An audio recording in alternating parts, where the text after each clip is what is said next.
Donc, bonjour à tous et bienvenue sur le Learn and Earn Crypto Podcast. Cette semaine sur le podcast, encore avec Mathieu pour parler de comment faire de l'argent avec les CBDC. Oh, yes!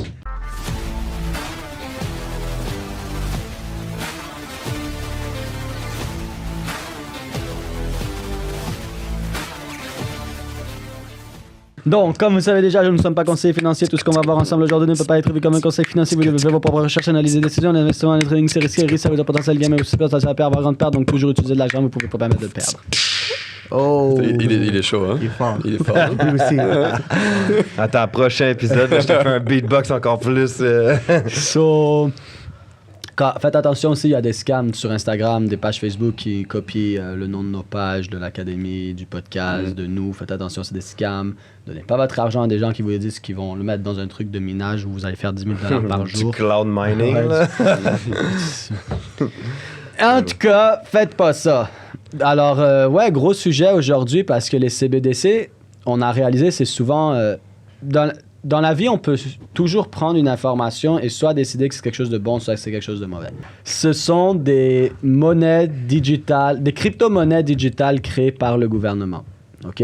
So, en gros, ça fait un bout qu'ils sont en train de le faire. En Chine, c'est déjà en train de rouler. L'Europe, ils sont sur le bord de le lancer. Aux États-Unis aussi. C'est là, comme c'est là. Ça fait des années qu'ils le testent. Depuis 2021, ça se fait tester partout. Officiellement, dit que ça fait des années. Moi, je suis sûr que ça fait encore beaucoup plus longtemps. Ah oui, officiellement, on dit que ça fait des années. Officiellement dit. Exactement. Et donc, les CBDC, le but, c'est que... En gros, c'est simple. Imagine, tu as $1 canadien, tu as €1. Mais on est d'accord que la plupart d'entre vous, maintenant, vous payez avec votre carte. C'est rare qu'il y ait des gens qui ont du cash. Et comme on a dit sur le dernier épisode, tu essayes de sortir 5 000 $ et tu n'es même pas capable en cash. Le CBDC, c'est quoi? C'est l'euro digital. C'est le yen digital. C'est le dollar canadien digital. Le dollar américain digital. Qui est 100% digital. Tu ne peux pas l'avoir en cash et qui est sur une blockchain. Qui permet au gouvernement de contrôler et de voir absolument toutes tes transactions, même ton paquet de gomme. Qui peut bloquer ou débloquer des autorisations pour que tu utilises ton argent. Et en Chine, ils ont même testé une programmation dans leur CBDC où tu as tant de temps pour utiliser ton argent, sinon il est plus valide. Ça, c'est dégueulasse. C'est insane. C'est dégueulasse. Moi, je fais 3 000 $ par mois, j'ai dépensé 2 000 et alors tu me retires le 1 000 extra. Exactement. Genre... Et ça pousse... c'est fascinant. C'est fascinant. Ah, c'est très fascinant. Ça pousse les gens à... Déjà, les gens sont dans un monde de consommation. Imagine avec ça maintenant, les gens qui se disent « Ah ben moi, je vais mettre un peu d'argent de côté même pour m'acheter une maison ou ci ou ça. » Non, par exemple... Et eux, leur excuse, c'est oui, mais en période de crise. Et même Christine Lagarde de la Banque centrale d'Europe a appuyé cette idée en passant. Donc, ça s'en vient aussi. Ouais. Et mais en gros, c'est. Entre elle et une poule, il n'y en a pas. Non. En période de crise, ils disent mais oui, ça va pouvoir stimuler l'économie. Et comme vous savez, ils sont très forts à médiatiser les choses. Et en gros, ce qui serait, par exemple, oh, ben là, on est en période de crise. Go 8 a fait 4 000 € ce mois-ci. Ben, tu dépenses 1000, 2000, OK. Ben, l'autre 1500, il te reste 12 jours pour l'utiliser. Après 12 jours, il n'est plus valide. C'est fou parce que ça vient pousser la surconsommation, puis ça vient clairement juste briser ou éliminer pratiquement et drastiquement ta capacité de vouloir investir en toi et donc de t'enrichir. Ce qui fait en sorte que tu vas rester toujours dans le petit peuple qui reste encore pauvre puis qui va juste être poussé à surconsommer. Ouais. Donc, quand il te reste 1200 balles, tu dois t'acheter quelque chose dans les 12 prochains jours, sinon on te le retire. Qu'est-ce que j'achète? Ouais. C'est complètement con. Mais donc, tu sauves de la... Tu peux plus sauver ton argent, tu peux pas investir. En tout cas, c'est... Voilà, tu pourrais peut-être investir dans les ETF. C'est ce que j'allais dire. Je suis persuadé qu'avec ça, ils vont mettre une petite option pour te laisser l'opportunité. Sur ton téléphone, tu reçois « Il vous reste 24 heures. Regardez, BlackRock a une promo spéciale sur le ouais. Non, mais ça pourrait faire tout son sens. Mais oui, là. 100%. Ça pourrait faire tout son sens. Fait qu'au final, tu finis par te faire un tout simplement. Ouais. Mais pour les gros investisseurs, c'est super intéressant parce que imaginez maintenant s'il y aurait vraiment ces annonces-là, ça veut dire encore plus d'argent qui rentre dans les actifs et nous, on peut faire encore plus d'argent. Mais bon, donc il y a toujours des bons et dans une médaille, il y a toujours deux côtés. Donc il y a toujours des bons et il y a toujours des mauvais côtés. Et ça, on vient de parler des mauvais côtés, mais regardez, ce mauvais côté pour des gros investisseurs, c'est un excellent côté. Et après, la réalité, c'est que c'est sûr que les CBDC, c'est très dangereux et c'est ce qui va arriver.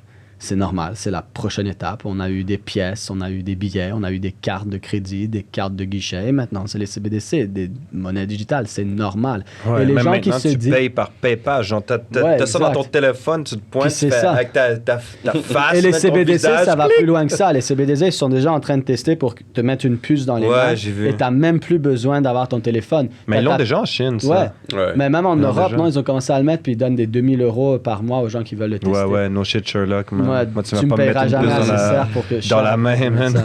C'est ça, tu me payeras jamais assez cher. Mais c'est Elon Musk qui Ouais, je Qui a sais une pas. boîte man. qui veut le Et ils faire mettent aussi. des puces Prends comme ta- ça et ta tu puce, payes avec ta puce. Tac, tac, tac. Et puis ça va être quoi? Ben, les CBDC. Donc c'est normal, c'est l'évolution, c'est la prochaine chose.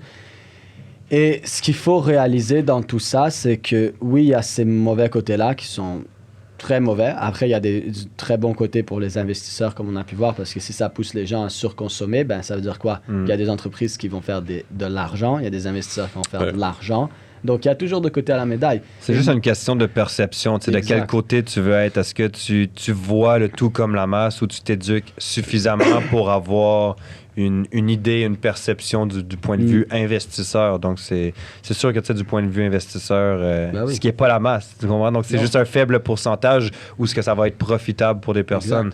Mais après ça, pour la masse, ça va pas être profitable. Puis il y a plein de genre. façons Il y a rien. indirectes. Non, il y a rien. Il y a plein de façons indirectes, mais quand même directes, de faire de l'argent avec les CBDC, là. On t'écoute, Samuel. Je suis très. Ouais. Il y a plein de compagnies publiquement tradées qui sont dans la technologie, qui sont en train de travailler avec le gouvernement pour implémenter ces CBDC-là, qui ont des contrats.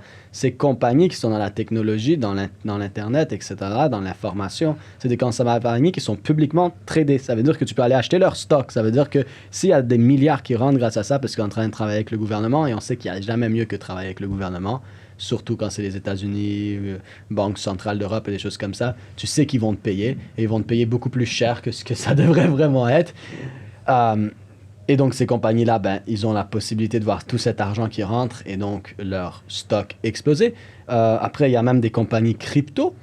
Regardez les projets qui sont bâtis sur Ethereum. Regardez un des projets bâtis sur Ethereum, Chainlink. Chainlink a un partenariat officiel avec Swift pour faire les virements Swift. C'est le plus gros... Guys, Swift, c'est littéralement comme ça que depuis la nuit des temps qu'on envoie de l'argent. Mais est-ce que vous pensez que Chainlink, une compagnie de blockchain et de Web3 dans la technologie qui est dans le transfert de données blockchain d'une blockchain à une autre, du monde de la blockchain dans le monde réel, du monde réel vers la blockchain, va continuer à faire des paiements Swift? Non, la raison pourquoi ils ont ce partenariat, c'est parce qu'ils sont en train de travailler avec Swift pour voir comment ils peuvent passer tout ce réseau système financier qui est littéralement presque toutes les banques de la planète qui l'utilisent. C'est des milliards et des milliards juste en frais par jour. Et ils sont en train de travailler pour prendre toutes ces données-là et le mettre sur une blockchain. Et ensuite, qu'est-ce qui va se passer quand ça va être des CBDC? Mais ça va être le même réseau sur Chainlink, en partenariat avec Chainlink. Et donc, Chainlink, Swift et toutes les banques, mais qui va avoir un impact direct et des milliards de dollars de redevances? Chainlink. 100%. Et tu peux déjà en acheter du Chainlink. Donc, investissez dans du Chainlink. Non, c'est pas vrai. C'est pas un conseil financier. Oh. Faut faire Ouais, de c'est recherche. pas vrai. C'est pas parce qu'on Faites a vos fait propres 300 recherches. C'est pas parce qu'on a fait 300 milliards de dollars. XRP aussi, mais c'est pas le même principe.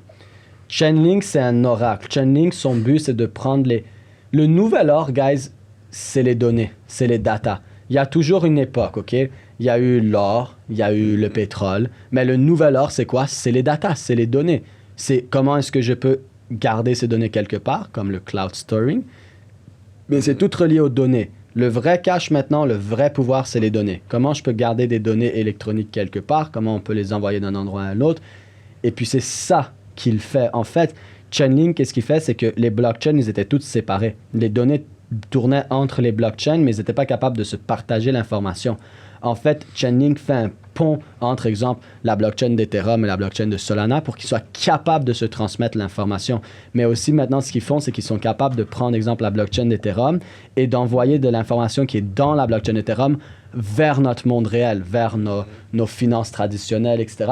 Ou même, exemple, la météo et des choses comme ça. Donc, les des informations externes dans notre monde et l'envoyer vers la blockchain. Donc, c'est un pont entre les blockchains, entre le monde réel, entre entre le monde réel et la blockchain et le blockchain et le monde réel, et entre les blockchains de données, c'est des ponts, c'est un aura qui vient tout connecter ces données-là. Tandis que XRP, ça a été spécialement fait pour venir être un réseau que les banques peuvent utiliser pour faire des transactions financières extrêmement rapides d'un endroit à un autre sur la blockchain. Et moins coûteuse. Et moins coûteuse. Donc, c'est pas exactement la même chose. Non, mais je parlais par rapport au CBDC. Ah oui, pour les L'impact que CBDC, oui. vont avoir sur XRP. Exactement. Et sur XLM aussi. Hein. Stellar Lumen, la banque du...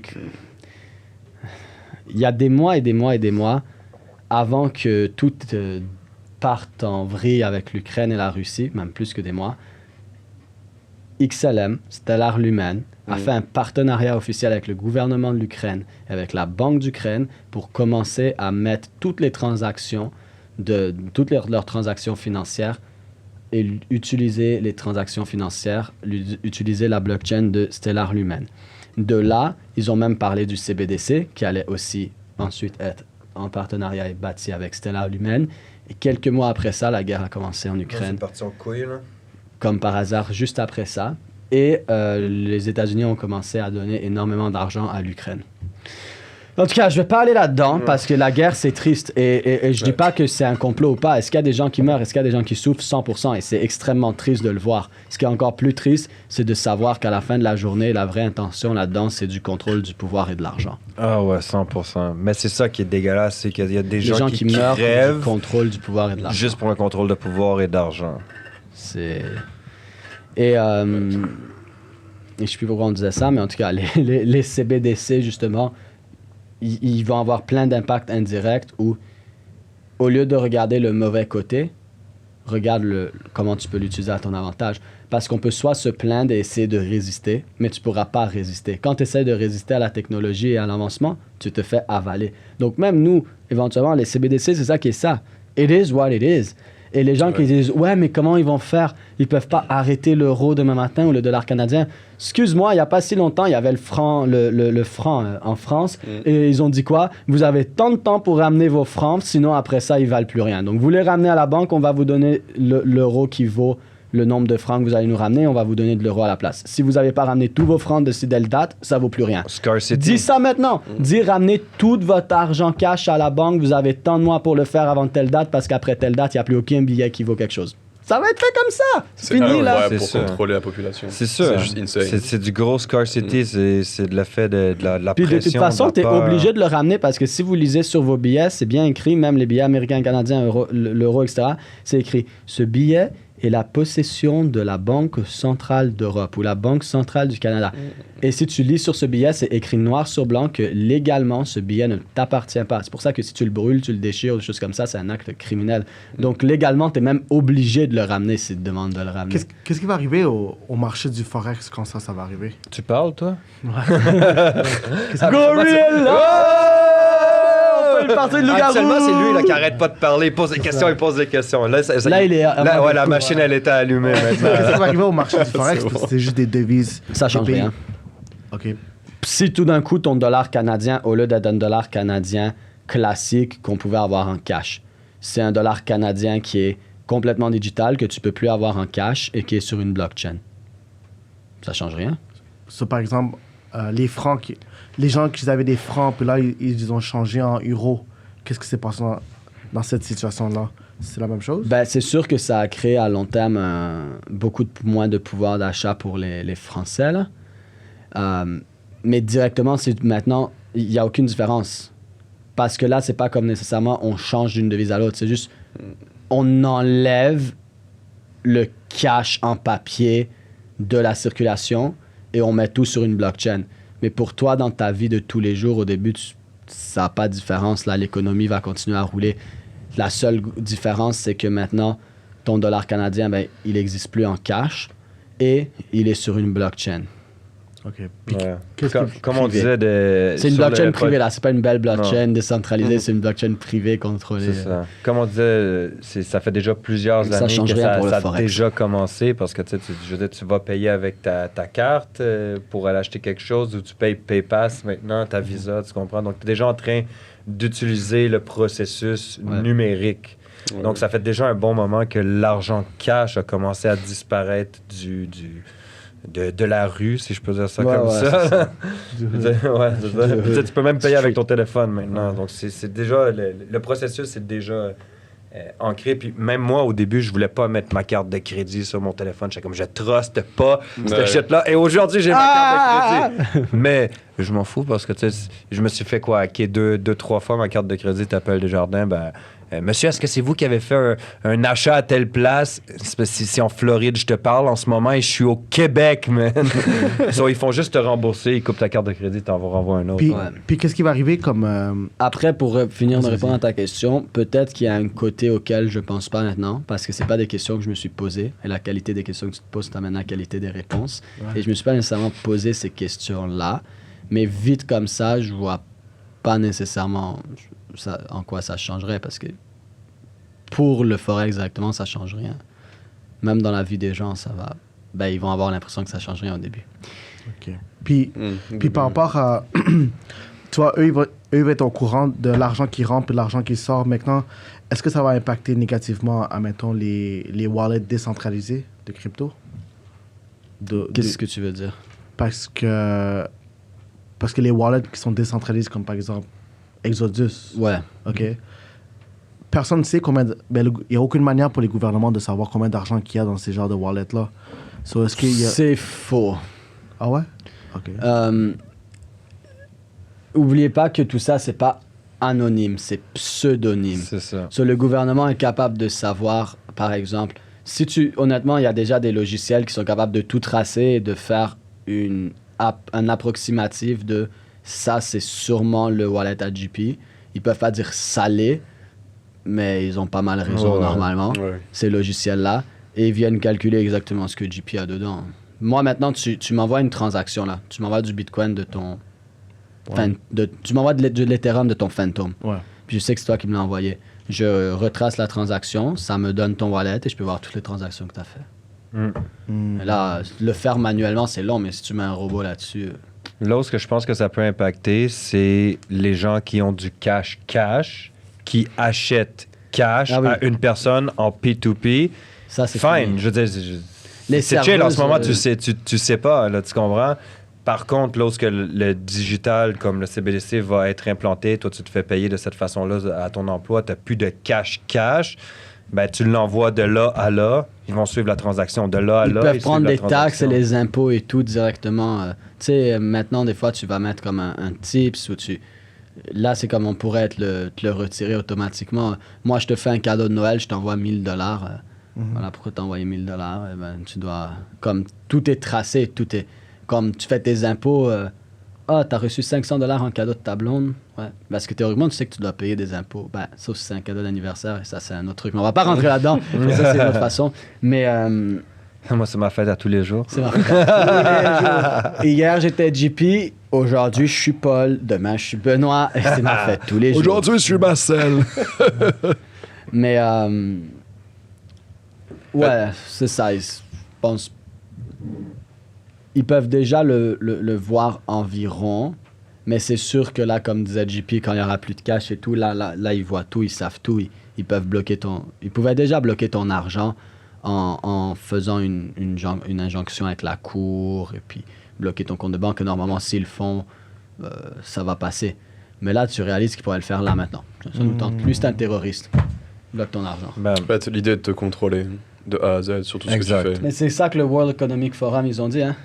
Tu n'auras rien et tu seras content. C'est ça. Et pour l'instant, tu as le droit de garder ta Tu ne propriété aussi. posséderas rien et tu seras Parce content. que c'était ça après, ouais. Tu as le droit de garder ta propriété, tu as le droit de garder ta maison. mm. Pour l'instant aussi.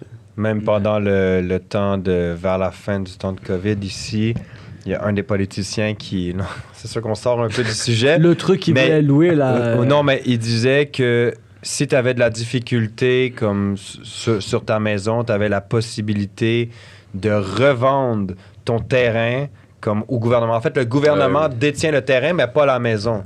Mais no shit, Sherlock, c'est après le gouvernement, il dit comme, on a besoin du terrain pour faire ça. Est-ce que toi, financièrement, si tu as vendu ton terrain au gouvernement, tu as la capacité de juste prendre ta maison, la faire lever et la déménager d'endroit? Ou racheter le terrain. Non, tu rachèteras jamais le terrain, soit ils vont juste foutre ta maison à terre. C'est déjà le cas dans pas mal de pays. Hein. Ouais. C'est des beaux amphithéotiques là où tu as un bail de 99 ans Ouais. sur lequel tu as le droit de vivre dessus. À Londres, c'est comme ça, non? C'est marqué que c'est une reconduction tacite, donc logiquement ça repart sur 99 ans, mais s'ils ont pas. Mais légalement, ils pourraient être. Exact. Ouais. De toute façon, une maison, c'est pas un investissement. Non. Point. Pas Point ta barre. maison, ça c'est sûr. Pas la tienne. Pas ta maison. Pas où tu Pas vis. la tienne. Hein. Non, c'est ça. C'était pas le sujet. Sauf si C'est tu pas la le loues. sujet. Mais c'est correct. Mais c'est bien. Ouais. Mais je pense qu'on a fait un bon tour là. Est-ce que tu as d'autres questions, Gori? Ben ouais, j'ai d'autres questions. C'est parti. Ouais, Est-ce qu'on le garde pour le prochain épisode? Arrêtez, ben, il a couvert un petit peu, mais c'est par rapport au asset. Tu vois, Robert Kiyosaki il dit c'est important d'investir dans l'or, Les actifs. ouais, dans des genres d'actifs comme ça. Puis je suis juste curieux qu'est-ce qui va arriver à toutes ces personnes qui ont ramassé énormément, on va dire, énormément d'or pendant des années. Puis là, soudainement, ils veulent changer en. Comment on appelle ça encore? CBD. Je comprends. Je sais pas pourquoi tu voudrais vendre ton or pour le CBDC. Ouais, non. honnêtement. Non. T'es mieux juste le C'est comme garder. vendre ton or pour du papier. Ok. Donc, et à la fin de la journée, de toute façon, tu sais, tu pourrais te dire, ouais, mais avec les CBDC et tout ça, est-ce que ça peut avoir un impact négatif sur le prix de l'or? Mais si ça devait l'avoir, ça l'aurait eu depuis longtemps, parce que ça fait longtemps que notre argent n'est plus, depuis Nixon en 1971, quand le standard de l'or se fait retirer du dollar américain, on n'est déjà plus sur le standard de l'or. Donc, la valeur de l'or n'est déjà plus reliée au dollar. Donc, même quand ça devient des CBDC, ça ne change rien pour le marché de l'or et le cours de l'or et de l'argent. L'or, ça fait déjà depuis 71 que, à part les Suisses qui sont solides et qui ont environ 25% de leur argent en réserve d'or, mais les autres, c'est du vent, là. Et 25%, ça reste pas énorme. Ça ne reste rien. Ça reste que dalle, en fait. Ce qui est pourtant énorme parce que les autres ont rien. Mais ouais. That's it. Ouais, that's it. Donc sur ça, on se dit au prochain épisode. Mm. Oh!